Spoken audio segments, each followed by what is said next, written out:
My name is Kristen Koch, and this is my project for ITEC 7600, Comparing Visions of Personalized Learning. These are the 4 personalized learning initiatives I will be exploring in this project. The first 3, Gwinnett Online, Fulton, and Forsyth, are located in Georgia, and I will be comparing these to the Georgia's PSC Personalized Learning Standards of Practice. The 4th, Nampa School District, is in Idaho, and I will be using this one as a baseline comparison to see the similarities between Georgia and Idaho. First, I will assess the visions and frameworks of personalized learning initiatives in these 4 school zones in order to evaluate their strengths and weaknesses. The links and resources that I have used for all of these school zones are available in the description below. The first of the 4 initiatives I explored was Gwinnett Online Campus. There were some strengths of this, including a very high level of technology integration. With this being a blended format school, students also do come in face-to-face at some times, and Gwinnett Online Campus has a personalized learning lab at their facility that is used by students in the program. There were some weaknesses associated with the Gwinnett Online Campus program as well. Firstly, that this vision and framework are only for the one school, Gwinnett Online Campus, which serves 4th through 12th graders in a mostly virtual blended program. The next initiative that I explored was the Fulton County Schools. They had many strengths. Parental involvement was mentioned in the 7 principles of personalized learning as a key component, and their webpage included a personalized learning journey detailing what steps schools went through to bring personalized learning to their students. Yet another strength that I noticed with Fulton County Schools was that the provision of devices were part of their personalized learning plan in order to ensure equity across a wide variety of students in such a large, diverse county. Fulton County Schools also has a Twitter hashtag, PersonalizeFCS, which you can look up to see a lot about this process in their county. The third school zone that I looked at was Forsyth County Schools in Georgia. And there were some strengths here. Personalized learning was definitely present at the elementary, middle, and high school levels per information online. And the student-driven model for the FCS personalized learning principles was a very detailed, learner-centered model of personalized learning. There were some weaknesses as well.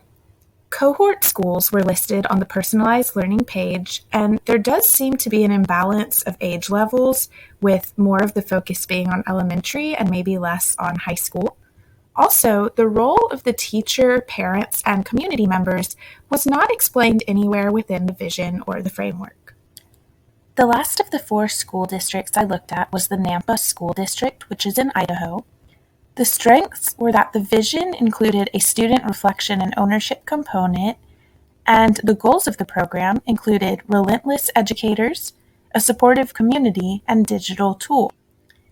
Again, there were some weaknesses as well, with the biggest one being that the role of the student as a learner was not explained in much detail, as well as there just being less detail about the digital tools used and the actual personalized learning activities taking place. In the final section of my video, I will be comparing the 3 Georgia school zones, the Gwinnett Online Campus, Fulton County Schools, and Forsyth County Schools, to the Georgia PSC Personalized Learning Standards of Practice. Similarities that I found between the PSC standards of personalized learning and GOC included a growth and mastery mindset, adaptive assessments or other performance tasks, and individualized learning paths for each student. Differences that I noticed between the Gwinnett Online Campus and the other frameworks I studied were that personalized learning at Gwinnett Online Campus takes place online and in person due to the format of the school. Unlike other school zones, students at GOC are not provided tech devices and are expected to have their own. Similarities that I noticed between the Fulton County Schools Initiative and the PSC standards included a growth and mastery mindset, adaptive assessments and performance tasks, as well as a high level of learner agency. Differences between the Fulton County Schools vision and framework and all of the others included co-planning involving the student as well as the parent and the community. Also, the provision of just-in-time direct instruction is available in Fulton's initiative. Similarities between Forsyth and Fulton were plenty, as well as between the PSC standards and Forsyth. Some that I've listed here are prioritizing students' executive function, offering students a high level of agency, having asset-based dispositions as expressed by the student, and providing students with authentic assessments. Differences between Forsyth County and the other school zones I studied were that this had the most detailed framework and vision, which was student-driven and was heavily reliant on the role of the learner. Also, unlike the other zones, this initiative has yearly cohort schools.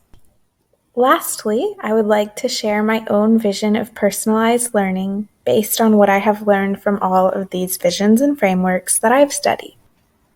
Here's my vision. Personalized learning should become increasingly student-driven as student age increases. Authentic assessments should be created through co-planning with the teacher, student, parent, and possibly even community members. The pacing should conform to the overall school calendar, but have internal flexibility based on mastery of standard. State or local standards should still be used, but students should take individual paths in learning these standards. Students should be given ample opportunities for meaningful collaboration with their peers, and technology should be provided in order to encourage student creativity and success.